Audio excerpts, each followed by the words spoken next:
When you approach your work, what is driving your decisions? Is it the latest accidents, or maybe fear of a fine or a regulator walking in the front door? Maybe it's whatever your boss is bugging you about or a pet peeve that you happen to have. My real question is, how do you know that what you're working on is the best thing for you to be working on right now? Let's talk about it. Hey there, safety friends. Welcome to the Safety Geek podcast. I'm Bryce Sargent, CSP and 20-year safety professional. After spending years training safety leaders across the globe for a large corporation and creating safety programs from the ground up over and over again, I am now sharing my processes and strategies with you. At the Safety Geek, you will learn how to manage an effective safety program that increases your management support and employee engagement, all the while helping you elevate your position and move up in your career. If you're ready to step into the role of a safety influencer and leader, you're in the right place. Let's get to it. Hello, my safety friend, and Happy New Year. Oh my God.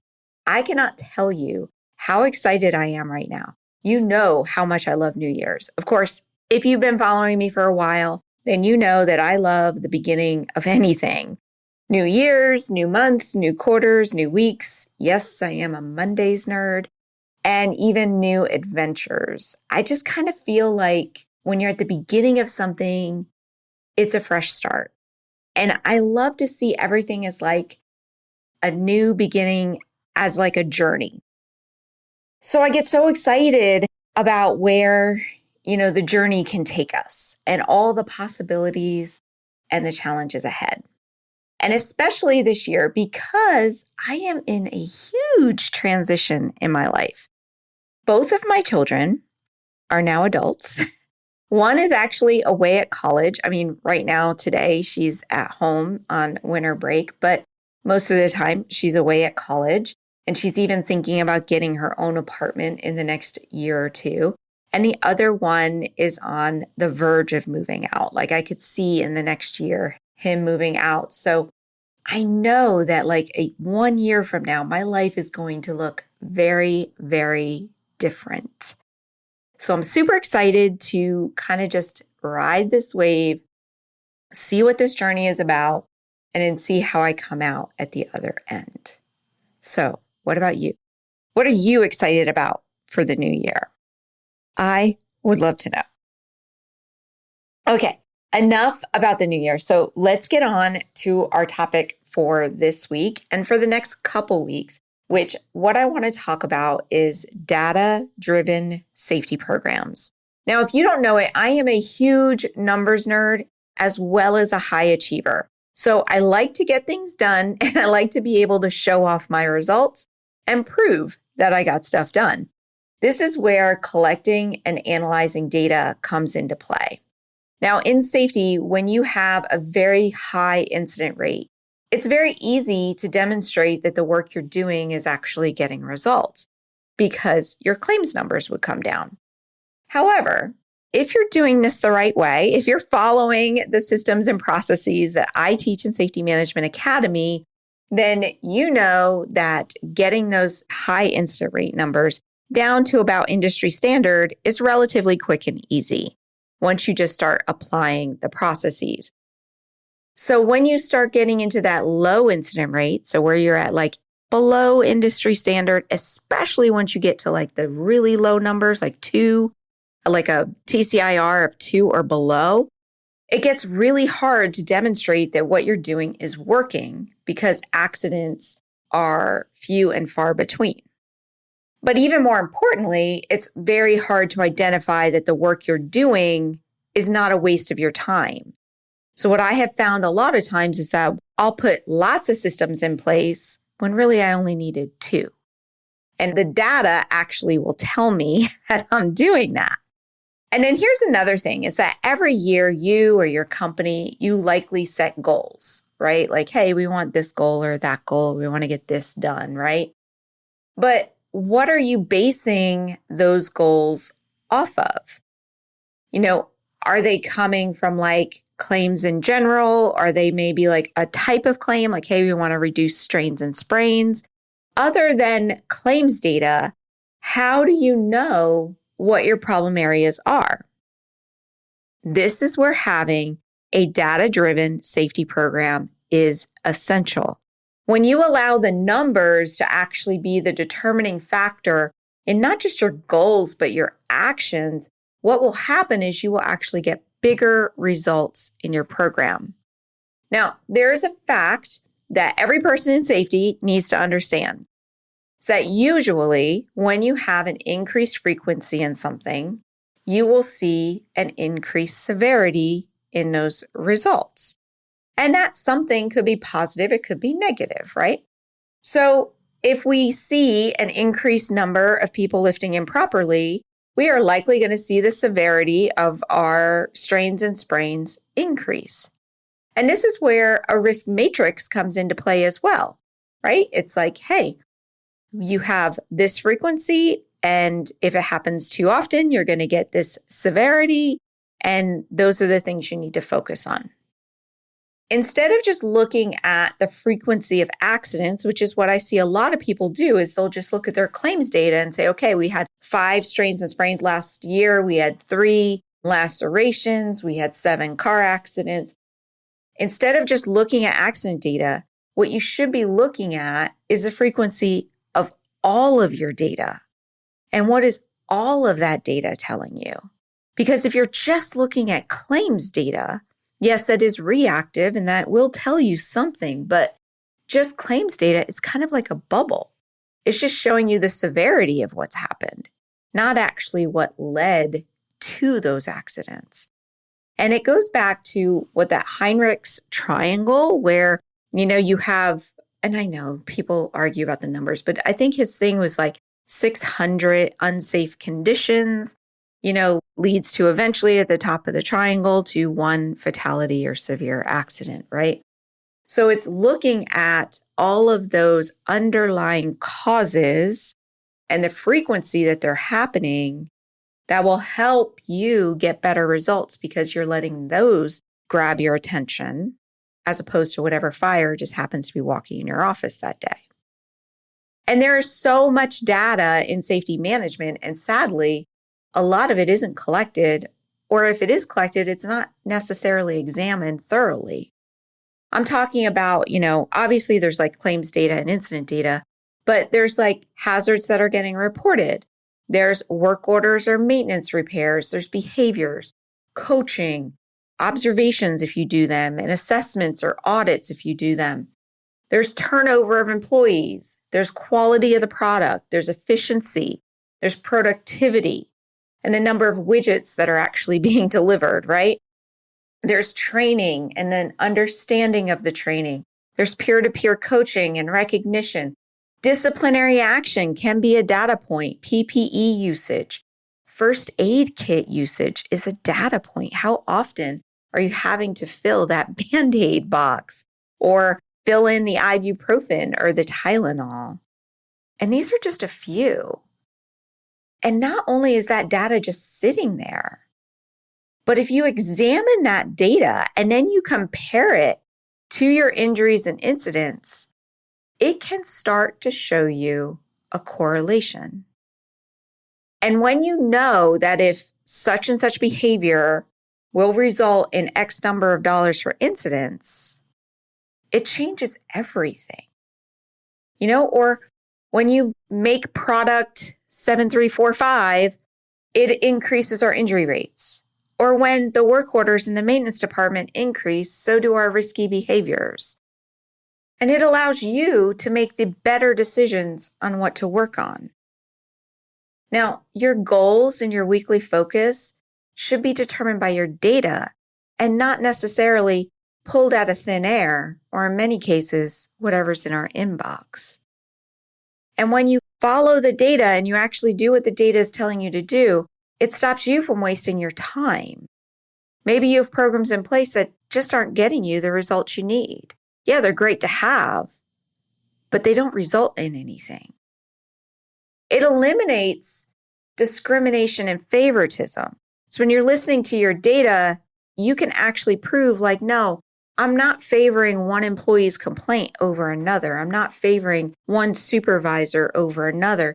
I remember I used to get complaints to the HR department that I was picking on a supervisor.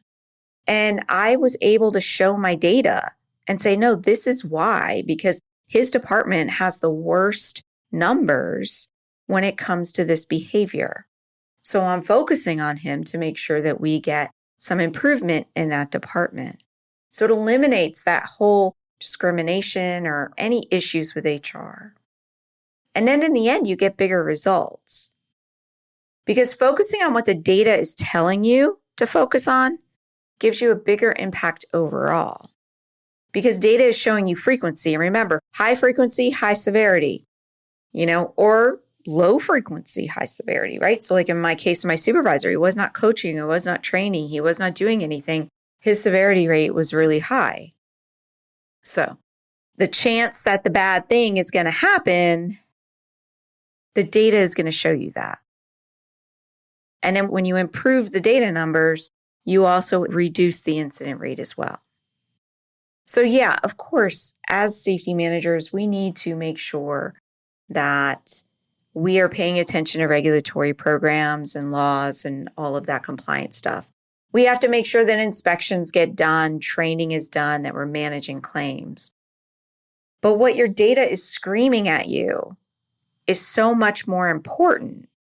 So if you actually prioritize what the data is telling you to do first, and then move on to the day-to-day, you will see better results overall because you're reducing that frequency, which will reduce the severity. And remember, it is your job to stop accidents from happening. But if you don't have the data to show you all the little nuances that led up to that accident, you will likely be spending a lot of time managing claims and not stopping the claims from happening. So I bet that if right now you look at your last 5 incidents and you examine all the data that you can get your hands on leading up to them, you will likely find some indicators that would have told you that this type of accident was about to happen. So if I'm focusing on strains and sprains, I might have seen that prior to the last strain and sprain accident, I had a lot of improper lifting going on within my facility. Maybe it had been a while since there was training. Maybe this was a poor habit of my employees. I likely had supervisors that weren't even paying attention or doing anything about the training. They weren't necessarily enforcing the programs that I had put in place, if I even had them in place. Maybe productivity sped up right before the accident or in the period before the accident, causing more product to be lifted, depending upon your operation. Maybe there was a suggestion or two in the employee suggestion box or told to a supervisor that didn't necessarily get the ears of the right person. Or maybe I'm thinking now because it's January, like the flu was going around or a cold and your staff in general was very unhealthy. That's a data point too. Because people are not at their healthiest, they're more susceptible to injury. Maybe overall looking at your employees, they weren't healthy. All of these are data points. And when you look at them together, instead of just in a bubble like we do with claims, look at them all together, you may have had a story that you could have been looking at saying, hey, a lifting injury was about to happen, giving you time to focus on preventing it from happening, giving you time to educate on proper lifting, giving you time to put controls in place. And you may have saved someone pain and the company a claims bill. This is where data comes into play because you have to be looking at it regularly. And then you have to be taking action on that data. There's nothing worse than actually having the data. And then during an accident investigation, you see all of these warning signs that were ignored because nobody is regularly collecting or examining the data. And yeah, putting in an education process or a focus on lifting might not have prevented it from happening. But you definitely would have reduced the frequency of the improper lifting. You definitely would have increased the attention to proper lifting. You would have made sure that there were some controls in place. The likelihood of it not happening is higher. This is where data comes into play. So it's time to start taking a data-driven approach to your work.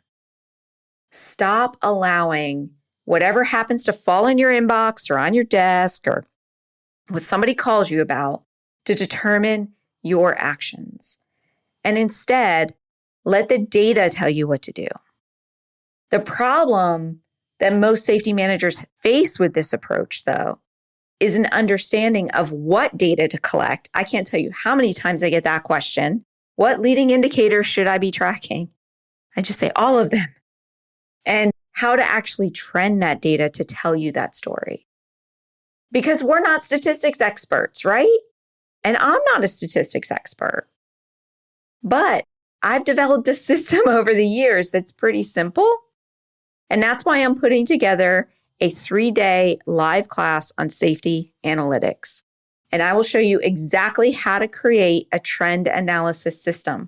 One that you can DIY with Excel and all the little Microsoft products. Because my entire career, I've had to DIY my safety program. I was never given the advantage of having those fancy software programs that spit out my analytics for me. But even with this DIY approach, I have used it over and over again to get double-digit reductions in my safety programs at multiple locations. Now, registration for this live class is not open right now at the time of this recording. If you're listening to this late, it might be open. Who knows? However, what I can suggest for you is that if you get on my newsletter list, you will be the first notified when the enrollment opens. The dates will be around the end of January. I think I have it set for the last week of January. It's 3 days, 2 hours a day. By the end of it, you will walk away with a trend analysis system.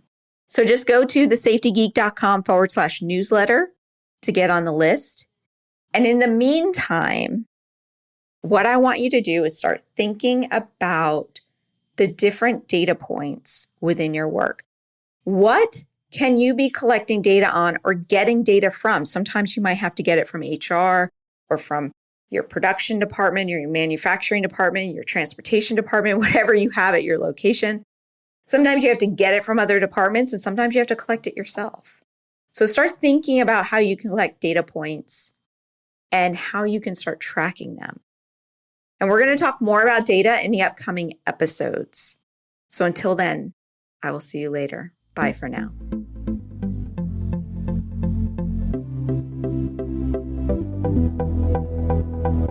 Hey, if you're just getting started in safety or you've been at this for a while and are hitting a roadblock, then I want to invite you to check out Safety Management Academy.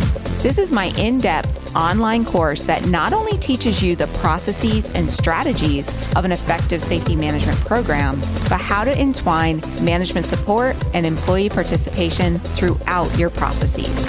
Are you ready to finally understand exactly what you should be doing and ditch that safety police hat forever?